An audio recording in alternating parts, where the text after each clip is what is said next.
message of importance. I'm no expert at this, but I'm a victim of circumstance. I hope you take me seriously, and you would react wisely. To scare you is not my intention, but to share tidbits on eye care and prevention. Yes, now, take care of your eyes today, so tomorrow you can see your way. Take care of them seriously, so tomorrow the world you can see. And if you are an inheritor of some eye disease or disorder, then check your doctor regularly, so for a longer time you can see.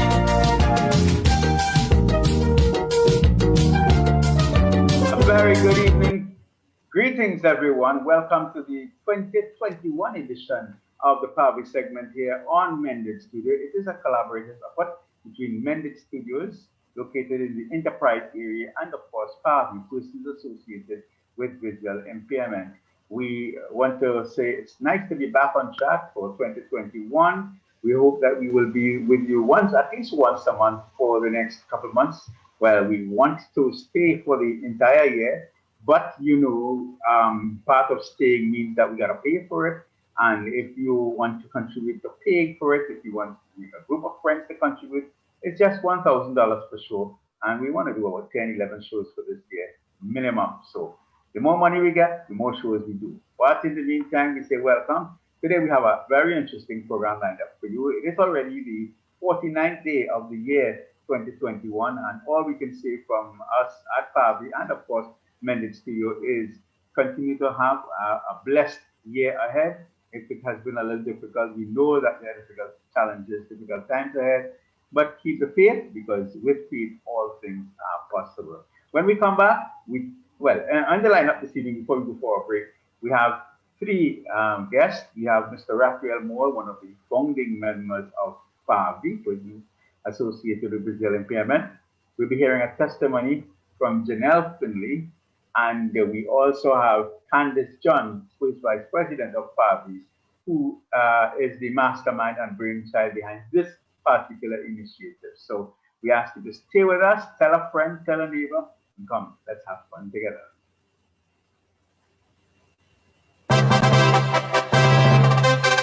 Courtesy is a presentation of persons associated with visual impairment. Previously on Courtesy. Excuse me, Mr. Gentleman. I noticed that instead of addressing me directly, you are speaking to my wife and expect her to speak for me.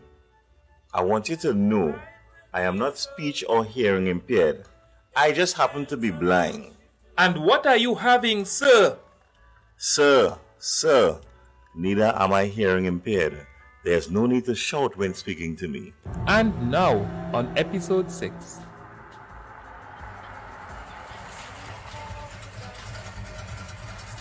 Hey, soldier, you might be across the street hour. No. Hey, thanks, eh? But you're doing this thing the wrong way. You can't lift me up and carry me across the street, man. Here's how to do this. Let me hold you just above the elbow, and you walk a step ahead of me. Let me know when to step up and when to step down, and we'll cross together. Oh, you sure to do this thing? Thanks, man. Yeah, bless one, bless up. Oh yes, indeed, a very powerful message there. And we want to give credit where credit is due for this, because it was done by a gentleman who lost his sight very late in life, but he was a cultural activist icon, call him what you will, Ashford Joseph. And he produced and narrated some of these scripts for us. And so we thankful to his family for allowing us to use these messages here on this frequency, so that you can get an idea of how to cope and how to deal with blind and visually impaired persons. As I said at the start of the show, we do have three guests lined up. So let's go with guest number one, Mr. Raphael Moore.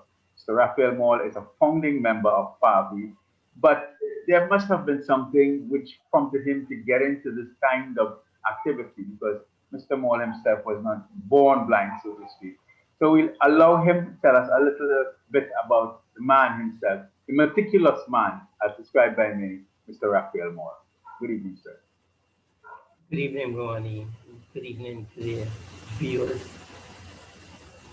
Uh, Raphael Moore. Well, Raphael Moore was a young man at the age just just just 2 days before my 36th birthday, Wow. who had a vehicular accident and lost his sight. And I, but actually, I lost my sight, and my story is a bit different to so many, and I um, I almost feel as if at times that my story is so different that it's unbelievable. But but in losing my sight through a vehicular accident, I was able to overcome and move on with my life by the grace of God. Mm-hmm. All things just sort of fell in place. I was at the hospital. I had surgery there for 4.5 hours. And the next morning I got up and my head is all bandaged up and everything. And one of the amazing things happened when the people from my office came to see me. They saw me smiling and they were like, well, you're not the same person who had an accident and had your eyes affected and that sort of thing. And I went through, I spent 5 weeks at the Port of Spain General, and when I came out there on a Friday evening, Saturday evening, I was on a plane to the Bascom Palmer Eye Hospital in Bascom Palmer Institute in Miami. And there I had surgery. Nothing could have been done there. I had surgery in one eye. Nothing could be done. And so after all that, the surgery and everything, I left there that day and I walked out. I got a referral. I got a referral at the institute to the lighthouse for the blind. So I walked out on the pavement and I just put everything into God's hand. I said, Lord, this is your baby. I can't handle this. You have to handle this. And I took a taxi and went to the lighthouse for the blind. And I started my rehabilitation there one time. And I spent about 2 weeks. Spent 2 weeks. I started learning Braille. I started doing all kinds of things. So to sew a button on my shirt, to make a cup of coffee, to type, everything. Everything I did. I bought a braille, I bought a cane, all the things that I needed. And then subsequent to that, I went to the Bahamas, and I spent about 2 weeks there as well. And that was an interesting 2 weeks because my friends treated me like nothing ever happened. Took me to all the parties and I think one of the challenges I had while at a party one night, the guy said they were going up the channel and they wanted to know if I wanted to go with them. And I said yes. Yeah, I was playing fresh then. I said yes. But when I got home, I said to myself, but how am I getting on this boat now?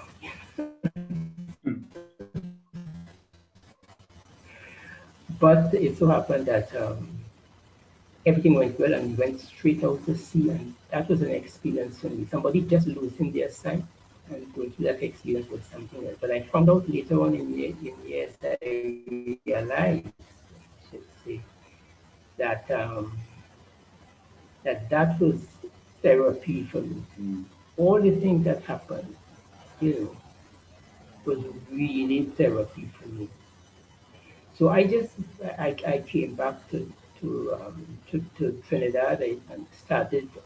I continued learning my grade because they'd given me 3 books that taught me grade, and I continued, and then I went to Boston to finish my grade, and there I had a home teacher who was also blind, and he was just excellent at grade. He was amazing, and we struck up a friendship, and he came and he taught me Braille, and I spent about a year and more in Boston, and then I came back to Trinidad. I went to Judy Whittingham's secretarial school. I did my typing there. I came out with 25 words per minute, and and then I continued with my life. One of the girls there said that she knew this gentleman, and she took me to introduce me to him, and he was the president of the association. So you know who that was? Our good friend. Our good friend. Yes. Yeah. But actually, I wanted to, at that time, you know, the computer was new on the scene. I wanted to do it. However, I was led to the workshop and I went through those phases. And well, that's where I met you guys, Rwani, you and all the good folks down here. I'm feeling old now, buddy. And you all you all influenced me to join the politics of the association. So actually I did not agree to do so at the time you all asked, because really I knew nothing, absolutely nothing about those types of associations, and I knew nothing about it. So I gave it some time. I think maybe a year or so, and then I proceeded to take up the challenge, and I was on the board, on the council of the Blind Association. I spent some time there, and I think I became the second vice president, almost one of them. And so we got together, and as a group of visually impaired people with our friends, our sighted counterparts in there, and we really started advocating because we started, well, we realized that there was really very little happening. It was really a challenge for persons with visual impairment, yeah, to function there. Reading, yeah, nothing was happening. Even though we as a group there did a lot, because we brought in people. Yeah, we brought in people to put them on the council, and we were able to get that rehabilitation program going there. And even from there, remember we started the Calypso competition from there. So we were able to get a few things going there as persons with visual impairment. And I'm saying as persons with visual impairment because at the time what I thought I wanted to do was to get people there to understand that even though you have a visual impairment, you have it within you to achieve things on your own. And so that's how the Calypso competition started. If you remember, it started with the guys in the workshop there. We were the ones who organized it ourselves.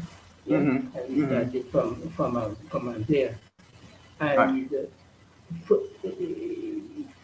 further to that, we saw the need to come together because the rehabilitation program was not going as we expected it to, and we came together because we understood the needs, because we knew the needs. We wanted to see things happen, and we came together as All a right. group of people. All right. Before you go any further, I want to just take your mind back because I know your story is unbelievable because you got blind at the age of 36. You spent a couple months in hospital, etc., etc. Unlike a lot of people who would mourn for years, wondering what to do, where to go, how to turn, and family support. So could you just elaborate a little bit on the importance of, well, you talk about your own positiveness, but the importance of family support because you were already married with a wife and children and all of that. So, that was extremely important and is extremely important to the development of any and the empowerment of any blind or visually impaired person or person losing sight. Yes, yes, that is true. That is true. Family support is crucial. Now, what if I may go back after losing sight while I was in the hospital? Uh, my wife sat my two daughters down and spoke with them. Yeah. So by the time I came out, they were like, they were more or Your less, they condition. more or less had an understanding, yeah, of what what to expect. So I must say, and I say my story is very different, very different, because my family had difficulties dealing with it. Yeah. Apart from my wife there, was there for me. But apart from my wife, my parents, my brothers, and they had problems dealing with it. My friends and they had problems dealing with it. But the thing is, and which I found out later on, is that many times when they came to see me, they saw somebody who was so comfortable, who was having conversations with the nurses and all of that. And as a result of that, I remember one of the guys and my brother came at night and saw me, and they told me afterwards. They asked themselves, "Well, what are we doing standing out here?" And I felt so comfortable inside it, you know. And they came in there. My brother, one of my brothers with whom I was very close, he just couldn't deal with it. And I had to go and visit him. I had to go and visit him. So what I found was a lot of them, I had to make that approach. I had to reach out to them and help them to understand that I am all right, I am okay. Yeah. And it's after I did that, then they came around to doing it. So like my brother Richard, whom you know, Yeah. he would come and he knew that I my one of my things was get him on a morning and jogging. So he would come and meet me and take me around the savannah town. Yeah. My brother in Boston, he accepted me in his home, and you know, his wife used to work at ET, Right. and so um, she was able to get support there for me and so on. So the thing is that after I did that, I started getting support from everybody began to understand that look, I am dealing with it. Rafael is dealing with this thing really, really cool. So why are we making this fuss about it? You know, people would meet me and tell me, boy, I'm inspired about you because they would see me walking all over the place. You know, yeah, yeah.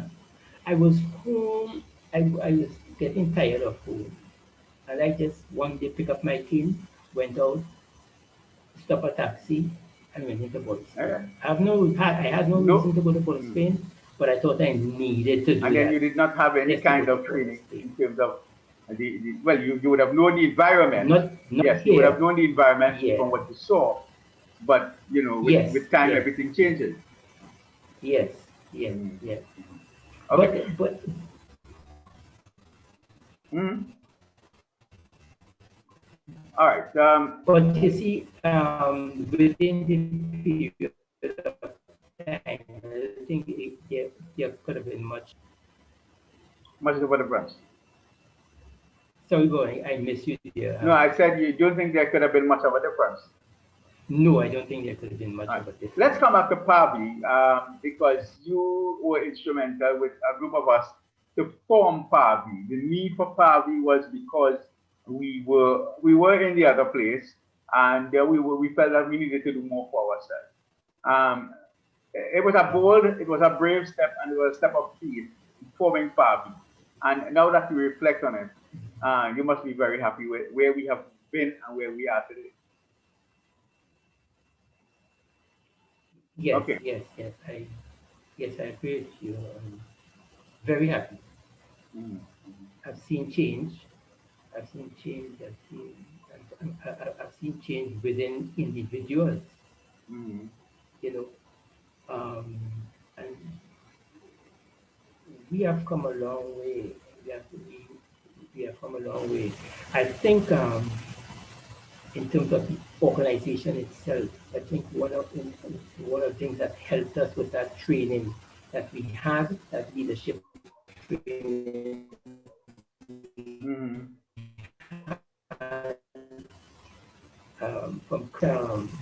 that gave us the kickstart that we needed to come together as a group and form an organization that would then uh, offer services to the community of persons with visual impairment.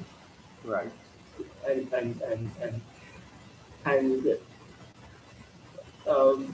I think it was the right time.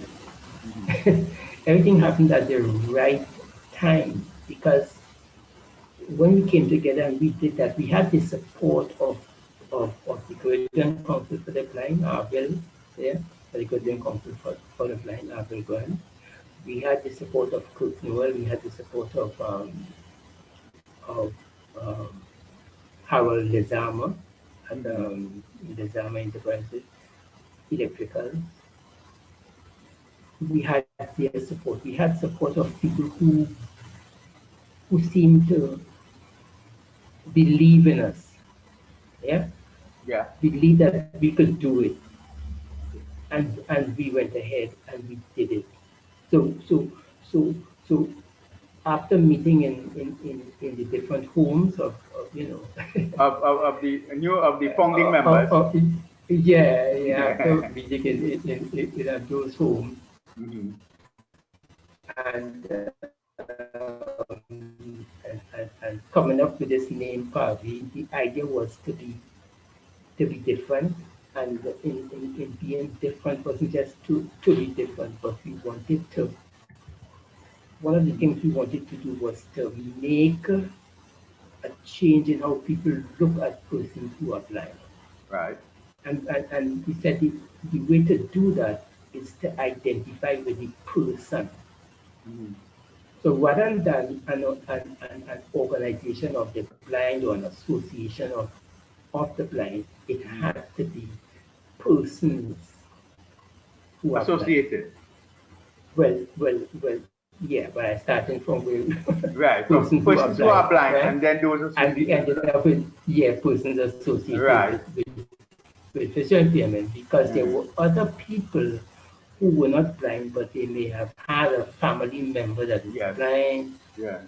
or you know, a parent, some friend, or you know, a neighbor, whatever. Right. So Right. who see it with visual impairment. I thought it I was think unique too. yes, it was unique, and I think one of the foundation stones which we laid in this country, and perhaps well, I could safely say the region, is Yeah. voting rights for blind and visually impaired persons at national elections, local government, whatever you have. We now have the freedom to vote independently. Thanks again to PAVI, and thanks again to your initiative, Raf. Yeah, yeah, yeah, yeah. That's something else, you know. But Mm-hmm. but but before I go there though, I want to say that I think one of the things too that is unique is that I think I want to believe that our organization is one of the first organizations in the Caribbean to be formed um, with the leadership being persons who are visually impaired Yes, in the from day Caribbean. one, from day one. Yeah, yeah, Many and I can tell you in my own history of agencies within the Caribbean that many of the organizations in the early days were led by no offense to my colleagues, but were led by sighted persons who thought they knew what blind people wanted. And then exactly. when we started this push back in 1996, 1995 into 96, people realized that look, blind people can do more than just twiddle their fingers, spin straw into gold, or talk for the rest of the day, but push programs, push initiatives that would help others in the society. Yes, Well, yes. I'll tell you what, we need to take a break now. When we come back from that break, we have one person who joined us via telephone, and she's going to tell us a little testimony of the services and how she has benefited from the services of PAVI, Persons Associated with Visual Impairment. So, in the meantime and in between time, please do stay with us. Continue to message your friends, continue to message your neighbors, ask them to join this platform, the Mended Studios Facebook page. We are on, and we're going to be here till the final hour of 7. And right about now, let's take that well-deserved break. Courtesy is a presentation of persons associated with visual impairment. Previously on Courtesy. I tire tell them children it's dangerous to leave the cupboard door open. I and all with my two big eyes that's crash into it. Imagine for a blind person who can't see. And now on episode 5. Oh, George, I'm so happy we decided to spend this time together tonight. Yes, babes, after all, it's your birthday, and I want to make this a night to remember. Georgie, you're so adorable. Oh, here comes the waiter. Good evening, ma'am. I noticed when you were coming in, he was holding you. Is he sick? No, sir. My husband is blind. Oh, poor thing. Sir, my husband doesn't need your sympathy. What we want is to be served. Yes, ma'am. What are you having? We aren't ready to order, but meanwhile, please bring me a glass of red wine. And what will he like to have? Excuse me, Mr. Gentleman. I noticed that instead of addressing me directly, you are speaking to my wife and expect her to speak for me. I want you to know I am not speech or hearing impaired. I just happen to be blind.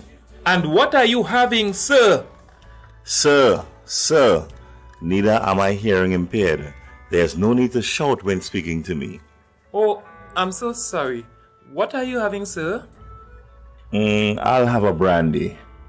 Oh, Georgie, I feel so... Let me be your light. I'm gonna give you the day. Take your night. I just wanna be there for you.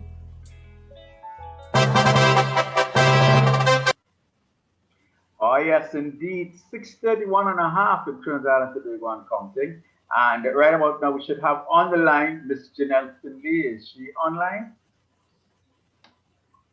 Okay, well, I have no indication that she's there, so I want to bring in at this stage Miss Candice John. Candice is the first vice president of PAVI.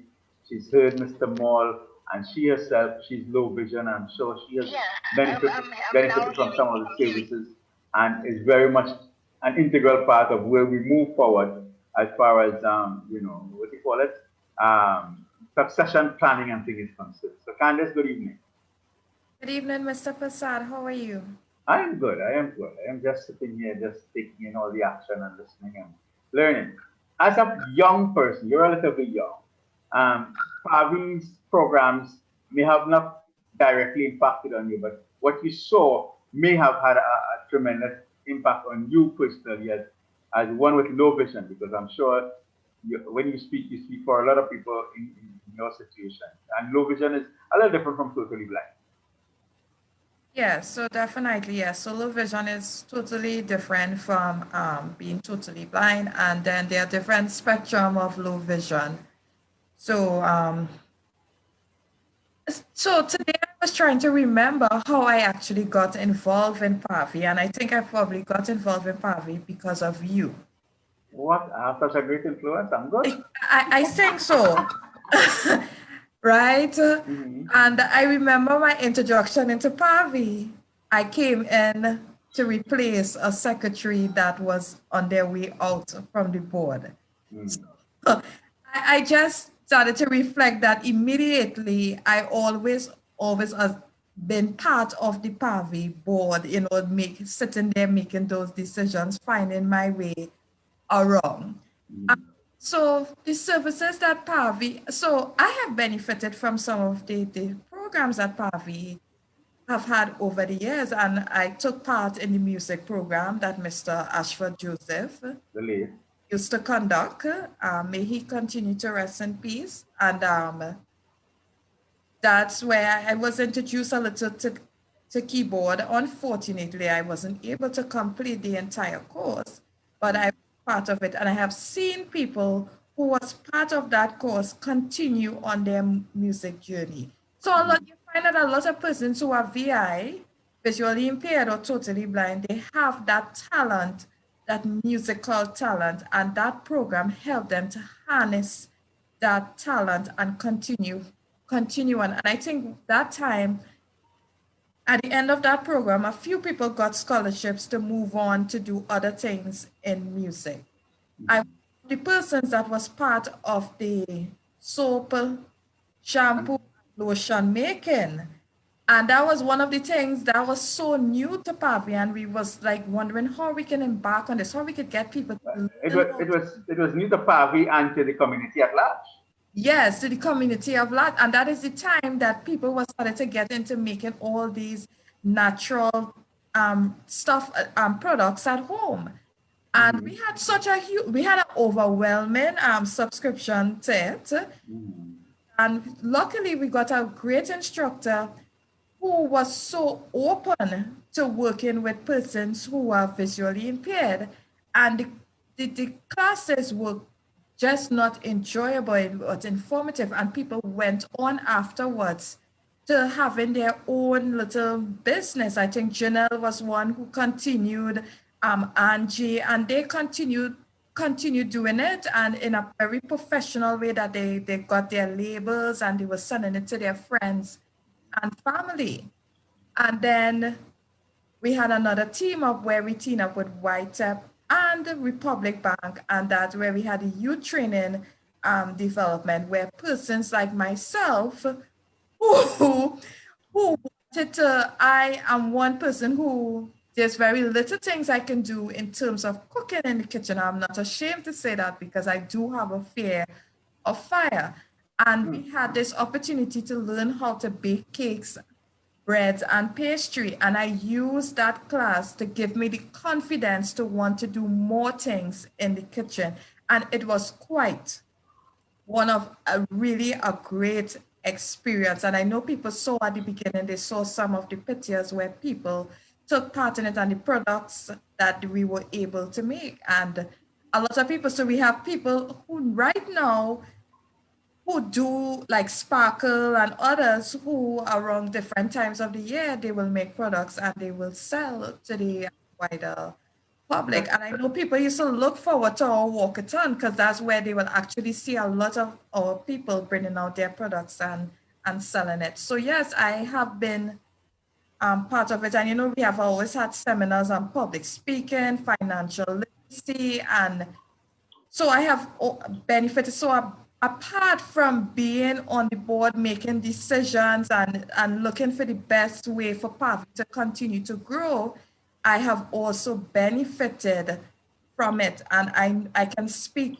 openly from people who have benefited from the Adjustment to Blindness program, that rehabilitation from losing sight and, you know, getting hope and being empowered to keep going. So yeah.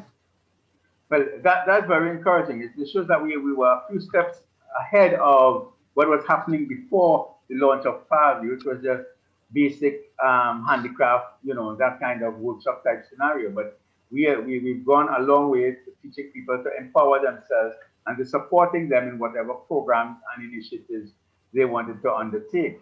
And now, Yeah, because a lot of people normally think if you so in my instance, I was born with a congenital eye disease. I was born with cataract. And normally people think, you know, long ago people will hide their children.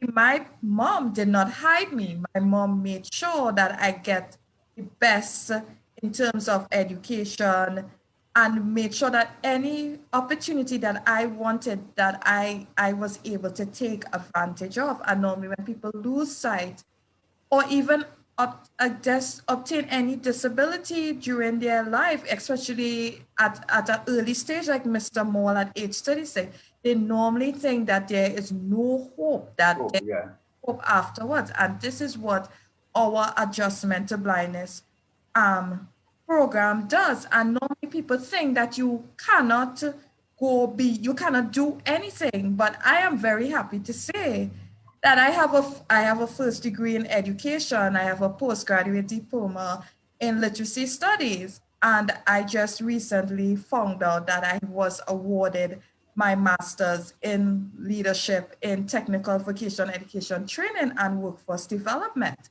And we have people out there who are doing their PhD and running organization and is doing a lot outside of doing handicraft. So it's a good time to say congratulations to you on your recent accomplishments. Yes, sir. Yes, sir. Thank you very much. All right. As we looked at, because I don't think we have Janelle on the line, so I want to bring back in Mr. Moore at this stage if Pastor Randall can facilitate, and we'll have a general discussion on things that are currently happening and things looking at the future for PAVI. Two things that are currently happening, of course, is COVID-19, and of course, the recent upsurge in kidnappings and the impact on women in particular. Because as I was telling somebody yesterday, that a few days ago, that the independence of blind persons with blind and visually impaired persons and persons with disabilities is now being given a sort of a back foot drive because of what happened in our country recently. People will become even more scared now. And Candice, you are a traveler. Mr. Moore, he doesn't travel much again. I really don't travel much again. But you being out there, being a woman, I'm sure you have a lot of concerns. Yes, yes, I do have concerns, and even more that I'm visually impaired, I have a lot of concerns. In my instance now, I do have the opportunity where I am allowed to work from home. So this is a plus for me. And when I do have to go to work, I either get a ride from a family member or I try to travel with drivers that I know. So if I'm not familiar with the driver, I would be very hesitant to travel to use that driver. And then luckily in my instance at work, I do have a colleague who comes in the same direction as me heading home. So sometimes, most times, she and I will travel together. A point, but at least I have, I know that I have a partner in traveling. But it is very scary. Yes, it You is. just don't know who is in the taxi with you. That's for one thing. So that's you just have to be constantly being very alert of your environment, and you just have to keep trusting and keeping the faith that God, that I am going to get home safe, that nothing is going to happen to me. So, but it is a very scary situation that you always have to be constantly looking over your back in that situation. And I mean, I don't think I would want to actually go and get pepper spray or anything like that. That might end up being used. More harmful to you than Yes, usual. yes, so it is it's very, very interesting. Right. Let's bring in Mr. Moll. We talked about, and Candice talked about the Adjustment to Blindness program, which has, to my mind, been the flagship of PAVI's operation pre-COVID. And Mr. Moll, could you explain to our viewers and listeners a little about what the format is, what the structure is, what the client is expected to do, and what the trainers are expected to do? Rafi? Okay, well, we seem to have lost Rafi. Just right. No, we haven't. No, Okay. no, my internet was Dropping. giving. Okay. Yeah. Yeah, and we do apologize for that. There were breaks in Mr. Moll's conversation because of internet challenges. So we do apologize, but we know we got the majority of it. Yes, Rafi? Yeah, well, repeat your question, please. Okay, I was saying the Adjustment of Blindness has been one of the flagships of PAVI since our inception.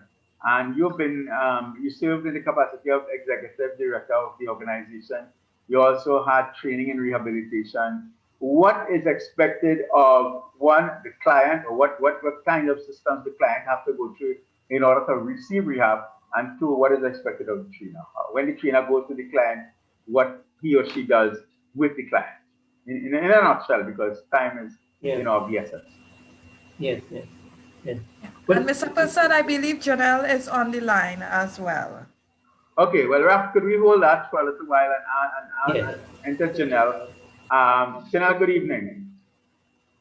Good evening, Bhavani, and good Hello, evening, Janelle. Candice, and Mr. Moore as well. Good evening, and to all Right. of Good you evening. listeners and viewers. Good evening, Janelle. Janelle, you're one of those who were born blind, who was born blind, attended school in Santa Cruz, etc. But you also benefited from a totally blind person's perspective from the services, the programs, the activities of PAVI. Share some of your experience with us.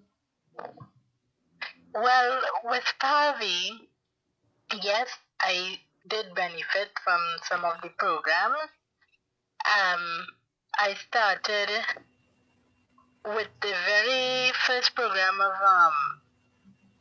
I think at that time they had the YTEP program, the first YTEP program, and that was you in training. that That was you they were training. teaching you. Oh, that's quite a few years ago. Yeah. They were teaching you daily living skills in there, so you would come and learn how to cook and how to. They also had a mobility part of it. I think back then I was in secondary school, so I would remember hustling off after school to try to get down to Barataria to do this. And it was exciting for me because, even though I was being accompanied by friends to walk after school, I wanted to pretty much be on my own. And I was really glad for it, and I met some really wonderful people in the program, and that built my confidence as well. And then by the time there was the second part of it, there was more cooking and stuff, but it was a little more in detail, with write-up again, of course. And this time it was, bread, cakes, and pastries, and then that was fun because I showed off. I'm sorry, I didn't get that. I didn't get that clearly. No, I didn't say anything. I just said because I know you. I know you could show up under any circumstance. Yes, imagine, by that time while I was in the class, I used to take pictures and put up on Facebook, and there was this particular bread I was known for. It's really called a bubble loaf, which is a very colorful bread. You do it like a normal loaf, but of course you have your food coloring in it. And I never called the bread bubble loaf. I used to always call it rasta bread. So, I gave it that name, and I really, thoroughly enjoyed that class. I would remember bringing home stuff from the neighbors and having them taste and say, okay, what you think, And of course, I would get good remarks, and the teachers, they were telling me, if even if you didn't get it right this time, another time you could try again, and because at times I would have gotten a little bit despondent when things didn't come out so right. Right, and that's expected. That's expected. Now you said interestingly that you took pictures. I mean, as a totally blind person, how the pictures coming out good? Okay, I did not get that clearly. I said that you said you took pictures of what you were doing. As a totally blind person, how did you know that your pictures were coming out good? Oh, well then I would have, in that aspect, I would have the assistance of, like, say, the teacher or somebody else in the class who could have done that. Oh, I thought you were one of the paparazzis. No. I wasn't so very well skilled in that area as yet. Okay. Well, the situation which we now face. Candice was talking about her challenges traveling, etc. Because I mean, she still has a lot more vision than you do. Given the recent state of the situation in our country, how are you coping with that as a totally blind person? Because I don't think the Aldama works again. No, not as far as I know. In terms of traveling on a morning for me to get to work, well, I employ the services of a driver, and on the afternoons, yes, I do travel. Sometimes I go over to the Blind Welfare Association. They have a PTSD bus that would come and transport the workers there, and I would ride with them up onto pathway up to where I live, and then I would come off and just cross, make your way up from there and go over to the middle and just take a taxi. Now the taxis that are by me, they know me and I know them, so I would ask, if I'm getting assistance, I would ask, is this color car or that one, because I know the types of cars. And once it's confirmed, yes, it's this person or that person, then I would go. Outside of that, if I don't ride with the blind welfare workers, I would normally just take maxi. And again, I would travel with the maxi drivers that I know or know me, because I tend to ask, But this brings me to a very interesting point, because if you're traveling and you have to go from your workplace to City Gate, etc., given the fact that there is now social distancing and how you should hold somebody with the COVID criteria is now in place, how do you cope with that? Well, that hasn't changed for me. What I do, I mean, you can't really social distance if you are having a guide per se, because you do have to engage in holding the person.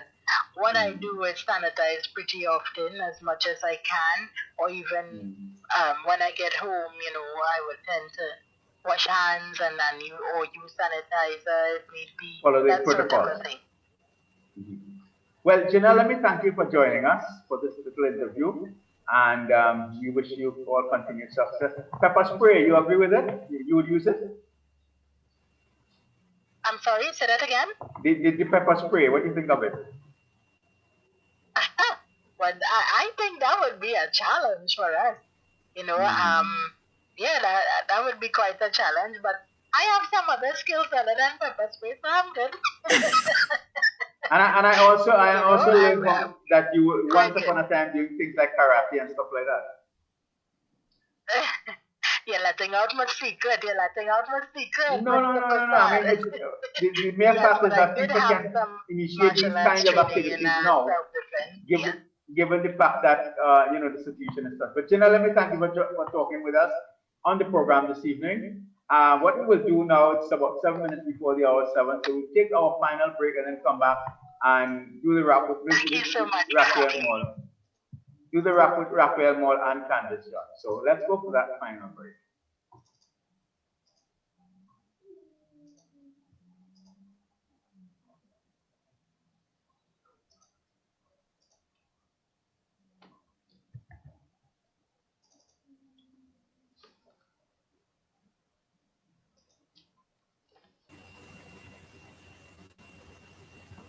Okay, well.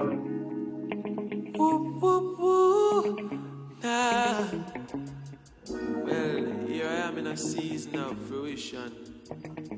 Ready? This reggae music keeps me grooving, makes me know something good is gonna happen. Well, listen up now. Something good, yeah. Something good, yeah. Something good is gonna happen. Well, listen up now. Whoa, listen up now. I've got a message for the broken and depressed. Your life has been a ruin, everything has been a mess. Problems all over, man, and all you know is stress. How long have you waited for some peace and happiness? How long have you waited for the breakthrough? Patience, so bent have you seen the virtue?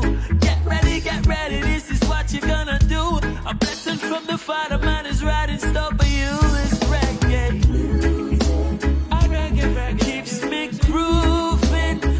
It makes me know something good is gonna happen. Oh, something good, yeah. Something good, yeah. Something good is gonna happen. Thank you very much. The time is now 5.5 minutes before the hour, just 5.5 minutes to go. And in that little time, Raphael Moore, you were talking about the Adjustment to Blindness program, and we can take in some of your comments on that. Yes, Yes, go ahead.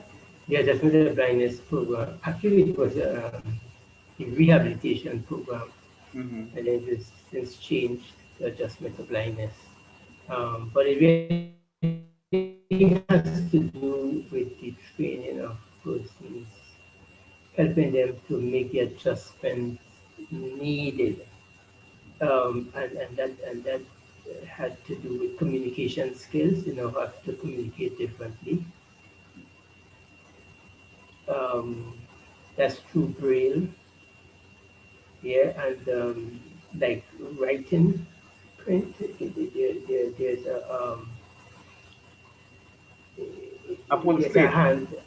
a handwriting. Yes, yes, that you can use. There's a bar and a double bar like a U, close, and in between that you write.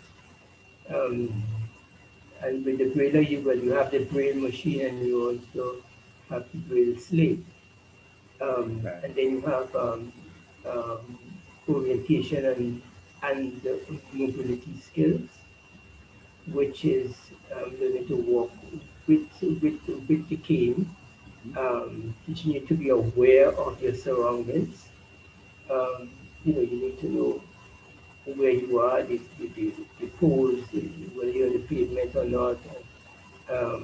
You need to listen to everything that goes on around you. And then we have the social skills. We have the vocational guidance.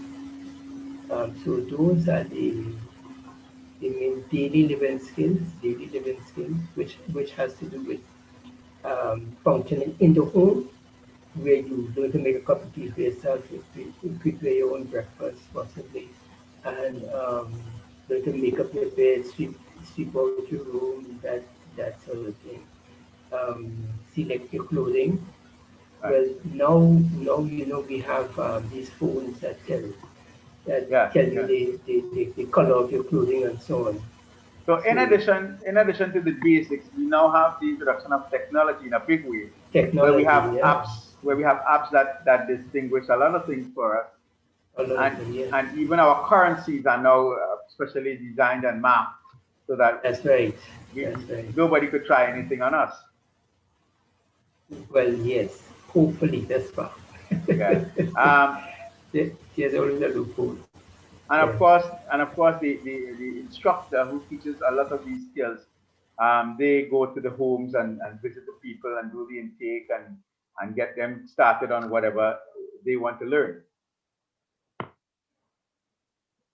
Right? Okay. Well, we seem to have lost. Candice, are you still here? Yes, I am. Right. We seem to have lost Mr. Maul. Yeah. Okay. Yeah. So you got my last point, Rafi, that the instructor goes and teaches them some basic skills. Yeah. Yes. The first visit is to outline the program.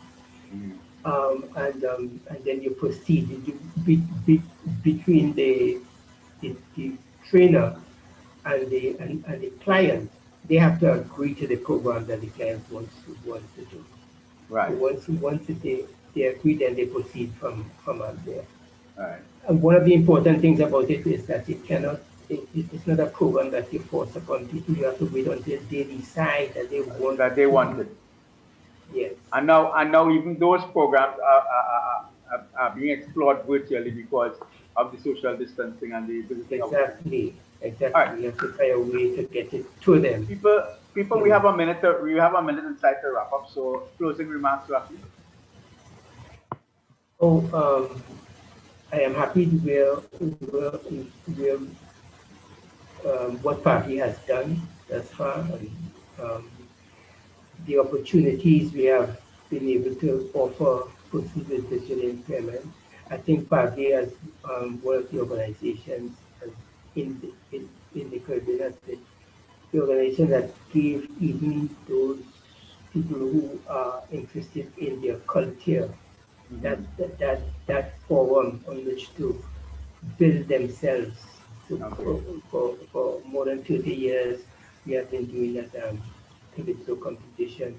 Right. And a lot of them have, a few of them will have ended up in the tent. Okay. Candace? Yes, so Mr. Pasa, thank you for the opportunity as well as the Mended Studios. So before I give my last comment, I'd just like to shout out God, Simon, Rodney, Nikisha, Cecile, and a few other people who was on the live. Thanks for joining. I just want to remind people that disability doesn't mean inability. See me first before you see my disability, and look out for more shows like this. Maybe we'll have an actual demonstration at the studio where we'll show people how we sign our names, how we identify our money and do stuff like that. So join us every third Thursday of each month. Yes, thank you very much. And again, to all of you who've been viewing, who have been listening, remember you can share this link, you can share this page with your friends, family. We need the money to ensure that we sustain the show for as long as humanly possible. Let me thank Mended Studios for their collaboration and cooperation. Until the 18th of March, be the good Lord willing and the future right. Take care of yourselves, safe. And remember, an ounce of prevention is better than a pound of cure. My name is Rowani Prasad, and God. Don't get confused, yeah, it's a good feeling. But I'm a Jesus in the music I'm referring to. I improvise the melodies to help you through the day. Rest in the frequencies to help you find your way. I know you love a good dose of reggae music. And when you're down there